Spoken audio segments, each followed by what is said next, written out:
बात कर लेते हैं GMCH चंडीगढ़ की जो JR की वैकेंसी आई है उसके बारे में। सर ने मतलब ऐसा था कि यार 2-4 कमेंट ऐसे आए कि सर आपने अनाउंस तो कर दी है, बता तो दिया है कि ऐसी कोई वैकेंसी आई है, लेकिन अप्लाई अगर ऑनलाइन कर देते हैं तो इसका क्या इतिहास रहा है, कैसा सिलेक्शन प्रोसीजर है इनका, क्या क्या पूछा जाता है, क्या लेवल रहता है इस एग्जाम का, इस बारे में हमें कोई आइडिया नहीं है।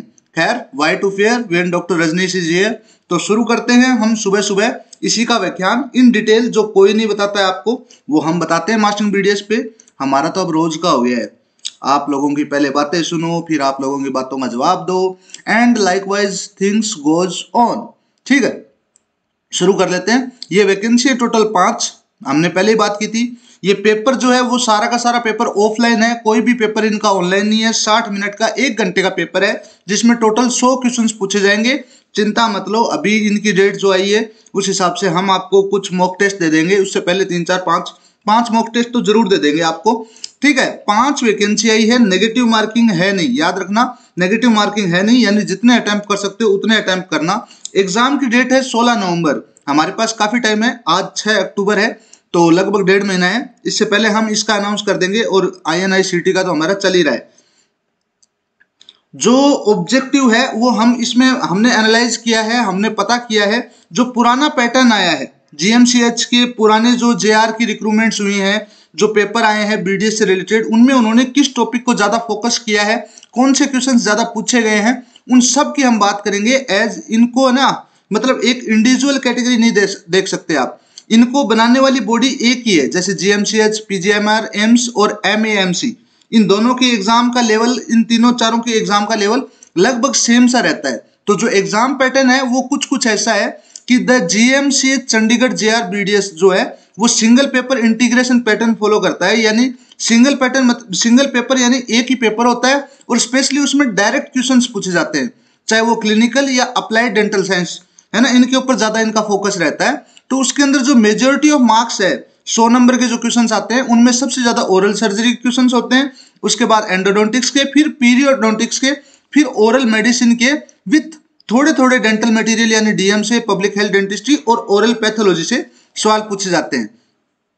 अब जो ट्रेंड है, सब्जेक्ट वाइज ट्रेंड की बात कर लेते हैं। जो पुराना जो सिस्टम रहा है उसके हिसाब से ओरल सर्जरी और लोकल एनेस्थीसिया, ओरल सर्जरी और लोकल एनेस्थीसिया में लगभग एक्सपेक्टेड जो क्वेश्चंस होते हैं वो 15 क्वेश्चंस के आसपास, और ये कंसिस्टेंट रहा है। पुराने जितने भी वैकेंसीज आई हैं JR के रिलेटेड GMCH में, उनमें बराबर पूछा गया है। ठीक है, एंडोडोंटिक्स और कोन्स के अंदर लगभग 12 क्वेश्चंस पूछे जाते हैं स्पेशली, और ये हमेशा हाई स्कोरिंग रहता है क्योंकि आपने एक प्रोसेस याद कर ली तो आपको की टॉपिक्स की प्रोसेसेस याद हो जाती है और डायरेक्ट क्वेश्चन पूछा जाता है।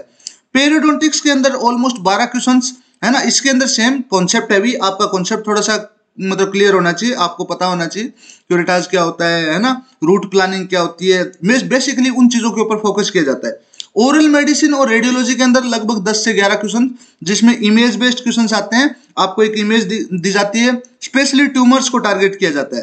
ठीक है, ओरल पैथोलॉजी और माइक्रोबायोलॉजी, इसके अंदर भी ऑलमोस्ट 10 क्वेश्चंस आते हैं जिसमें आपसे डायग्नोसिस पूछ ली जाती है, कॉन्सेप्ट पूछ लिए जाते हैं। बाकी जो पब्लिक हेल्थ डेंटिस्ट्री है उससे जनरल अवेयरनेस के 8 से 10 क्वेश्चन आते हैं, जिसमें आपको फ्लोराइड इंपॉर्टेंट है, इसमें फ्लोराइड ही इंपॉर्टेंट है, याद रखना। फ्लोराइड ट्रीटमेंट, इसके कंसंट्रेशन लेवल्स है ना, सब कुछ PPM में, पार्ट्स पर मिलियन में आपको याद होने चाहिए। जो डेंटल मटेरियल है उसके लगभग 6 से 8 क्वेश्चंस पूछे जाते हैं, जिसमें स्पेशली मटेरियल की प्रॉपर्टी पूछ ली जाती है, जैसे हाई कंप्रेसिव स्ट्रेंथ है ना, किसकी सेटिंग टाइम ज्यादा कम, इस तरह से। प्रोस्टोडोंटिक्स और पीरियोडोंटिक्स के मिलाकर के लगभग 6 से 7 क्वेश्चंस आते हैं जो कॉन्सेप्चुअल कवरेज करते हैं। बाकी जो फार्माकोलॉजी है इसमें ऑलमोस्ट सब में ही 4 से 5 क्वेश्चंस पूछे जाते हैं जो हाईली रिपीट होते हैं।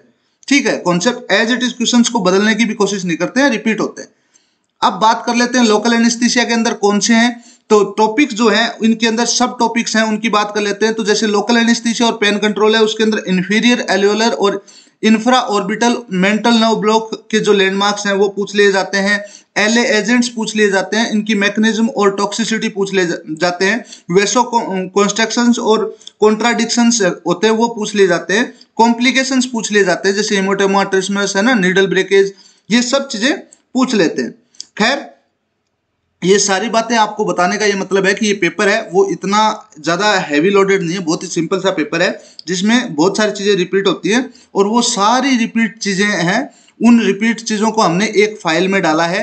लास्ट ईयर के कट ऑफ भी आपको यहाँ मिल जाएगा, लगभग 2024-23 को एनालाइज करके, ठीक है, यहाँ मिल जाएगा।